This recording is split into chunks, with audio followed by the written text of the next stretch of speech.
فیڈریشنزم کی طرف. اور اب جس طرح وہاں پہ فیڈریشنز ہیں, پھر اسٹیٹ کی کولیبریشنز ہیں, تو وائی ناٹ, اور جس طرح ریجنل ٹریڈ کا کہا گیا, اب ان چیزوں پہ بات تو بہت ہوتی ہے, اور آپ ہیں یا میں ہوں یا اسٹوڈنٹ ہیں یا یونیورسٹیز میں بھی اگر بات ہوتی ہے, بٹ اگر اسٹیٹ کی طرف سے پالیسی ایک سرٹن آ جائے اور اس میں سول سوسائٹی کا رول پلے کیا جائے, جس طرح آپ کے پاس میڈیا ہے, اس کے حوالے سے پلیز گائیڈ کر دیجیے کہ اگر ہمارا میڈیا, میں سمجھتا ہوں کہ اگر یہ اگلے 10 سے 12 سال یا 20 سال بہتر طریقے سے چل سکے تو ہماری سوسائٹی میں بہت زیادہ پازیٹیوٹی آ سکتی ہے. جی بہت شکریہ آپ کے سوال پوچھنے کا. میرا بیسیکلی یہی مقصد تھا کہ میں بھی انٹریکٹ کروں گا آپ کے ساتھ. بہت ساری باتیں ابھی تو میں نے صرف انٹرو ایک تھوڑا بتایا, اس کو حل نہیں بتا سکا, اور خاص طور پہ میرا کام نوجوانوں کے ساتھ ہی ہے, آبادی کے ساتھ ہی ہے. میرا جو پروجیکٹ ہے دا نور پروجیکٹ, اس کے اندر میں ہر وہ کام کر رہا ہوں جو کسی بھی ایک اس ان پریویلیجڈ بندے کے لیے یا لیس پریویلیجڈ بندے کے لیے یا لیس پریویلیجڈ فیملی کے لیے ہے. وہ ایجوکیشن ہے, وہ ٹیکنیکل ایجوکیشن ہے, وہ سب سے پہلے اس کی بھوک ہے جو اس کے لیے راشن ہے, کھانا ہے, پھر اس کے بعد اس کا علاج ہے, پھر ڈینٹل دانتوں کا علاج بھی ہے, پھر اس کی لیگل ہمارا ٹیم ہے, مائکرو فائنینسنگ ہے. لاہور کے اندر کوئی بھوکا نہ سوئے. میرے پاس 500 تندور ہیں جہاں سے لاکھوں روٹیاں جاتی ہیں, کوئی بھی غریب آدمی وہاں سے لے. جب آپ انٹریکٹ کرتے ہیں, اور بیسک طریقہ یہی ہے تعلیم, ٹیکنیکل ایجوکیشن اور ایجوکیشن پھیلانا. آپ لوگوں سے میرا التماس ہے, ابھی انہوں نے ایک سوال پوچھا کون دکان سے اوپر گیا. میں آپ سب سے نیچے سے اوپر گیا ہوں. میں دکاندار کا بیٹا تھا, میرے والد صاحب کی دکان تھی, اور وہ ہمیں بڑے بھائی کو میں آگے بیٹھتا تھا, بڑے بھائی پیچھے. وہ ڈاکٹر بنے, انہوں نے پڑھایا, انہوں نے غلے سے ایک ایک پیسہ نکال کے صرف تعلیم پر لگایا. اور آج میں لاہور کا سب سے بڑا NGO چلا رہا ہوں. اور ایک وقت میں مجھے گورنمنٹ کالج سے زکوٰۃ لے کے اپنی فیس پے کرنی پڑی. اور آئی فیل پراؤڈ کہ اللہ تعالیٰ نے مجھے اس وقت لینے والا بنایا تھا, آج مجھے دینے والا بنا دیا. اور میں پیسے اکٹھے کرتا ہوں, اور صرف فوکس آپ یہ ہم نے چینج کرنا ہے. کس نے بار بار یہاں پہ میری فیکٹریاں نہیں ہیں, میرا کچھ نہیں ہے. آپ فیکٹریاں یار,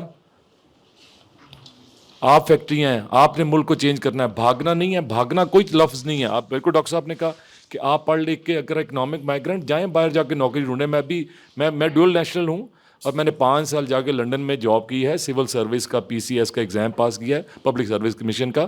وہاں پہ 5 سال اسی ادارے میں جاب کی جہاں سے جاب دیتے ہیں, جاب سینٹر میں, ورک اینڈ پینشن ڈپارٹمنٹ میں. وہ جیلوں میں بھی جا کے ہم لوگ ان کو نوکریاں لے کے دیتے تھے. اور جب تک کسی کے پاس نوکری نہیں تھی, فلائی انفارچونیٹلی اسلامی فلائی ریاست نہیں بن سکے. وہ اسلامی فلائی ریاست وہ بنے ہوئے ہیں, اور ہم نہیں بن سکے. ہم جیسے لوگ, آپ جیسے لوگ جب یہ زکوٰۃ اور صدقات اور یہ نکالتے ہیں تو آپ, لیکن بہت پوٹینشیل ہے. میڈیا اس میں بہت بڑا رول ادا کر رہا ہے. شاہ صاحب کی فاؤنڈیشن بہت بڑا رول ادا کر رہی ہے, میرا ادارہ بہت بڑا رول, قوت اور اس طرح کے بڑے ادارے بہت بڑا رول ادا کر رہے ہیں. لیکن اینڈ آپ کے اوپر ہے کہ جبر کا موسم کب بدلے گا. ہم بدلیں گے تب بدلے گا. آپ نے بدلنا ہے, آپ نے ذہن سے سوچیں, کسی کے پیچھے لگنے کی ضرورت نہیں ہے. اپنے دماغ سے سوچیں. آپ جب اپنے ووٹ کا صحیح استعمال کرنا شروع کر دیں گے, تعلیم ٹیکنیکل ایجوکیشن بھی تعلیم ہے. جو لوگ یہاں پہ نہیں جاتے, ٹیپ ٹیک سب کچھ ہے پاکستان میں, قانون بھی ہے, امپلیمنٹیشن نہیں ہے. آپ کرنا شروع کریں یار, اپنے گھر کی صفائی, اپنی گلی کی صفائی کرنا شروع کریں, باہر کی گلیاں خود بخود صاف ہونا شروع ہو جائیں گی. شروع کر کے دیکھیے بھی, یہ بھی ایجوکیشن ہے. تو فوکس ہم نے آج کافی بات کی ہیں کہ کیا کیا چیزیں خراب ہیں معاشرے کے اندر. اب فوکس کریں گے on the solution, how do you move forward, right, how do we leapfrog. ہم بات کرتے ہیں ڈیجیٹل سوسائٹی کی, ہم بات کرتے ہیں نالج اکانومی کی, right, as one of the streams which can actually propel and take us forward. ہم بات کرتے ہیں کہ جی ویمن امپاورمنٹ کی. ہمارے پاس معاشرے میں آدھی جو قوم ہے خواتین ہیں, عورتیں, کہ can be focus through the NGOs, forget the government, کہ ان کو امپاور کریں, ان کو ڈیجیٹل اسکل سکھائیں جس کے ذریعے کما سکیں. اور جب بات کرتے ہیں کہ جی دا بگیسٹ اثاثہ of Pakistan is overseas Pakistani کیوں ریمیٹنس بھیجتے ہیں, can these women work locally and earn globally. Thank you very much. میرے پاس اس وقت جو میں آپ کو بتانا بھول گیا, ایک آرفنیج ہے جس کے اندر میرے پاس 80 بیٹیاں ہیں.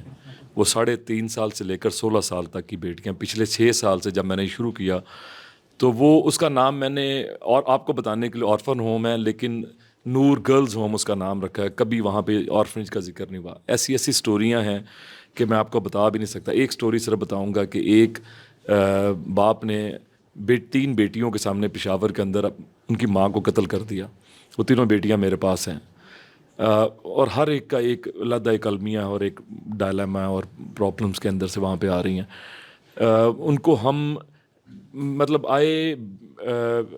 بیٹ اٹ کہ پورے پاکستان میں ایسا کوئی گرلز ہوم نہیں ہوگا جہاں پہ بیٹیوں کو اس طرح سے دیکھا جاتا ہے. اسٹیٹ آف دی آرٹ ان کا گھر ہے, ان کا کھانا, ان کا پینا, ان کا رہنا, اور وہ ڈاکٹر بننا چاہیں, انجینئر بننا چاہیں. اور پھر اس کے بعد وومن امپاورمنٹ کے اندر ہی ٹیکنیکل ایجوکیشن کے اندر 60% میرے پاس خواتین ہیں. جو ابھی حسن یہاں پہ تھے, آپ کے اسی قاسم علی شاہ کے اینکر پرسن ہیں, علی عباس وہاں پہ تھے. ہمارے پاس جو این جی او کے اندر 130 امپلائرز ہیں جس کے اندر امپلائی ہیں جس کے اندر 70% خواتین ہیں.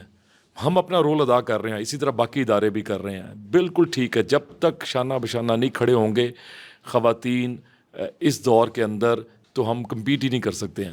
اور ان کو جو بھی یہ تعلیم حاصل کرنا چاہے اپنی بیٹیوں کو انکریج کریں. میری بیٹی ابھی فائن آرٹس اس نے کیا, باقی پڑھ رہی ہیں.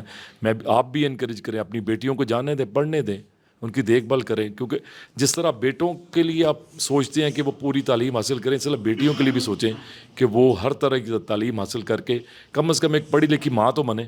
اگر وہ کام نہیں کر سکتی ہیں تو وہ بہت بڑا فائدہ ہوگا. Thank you.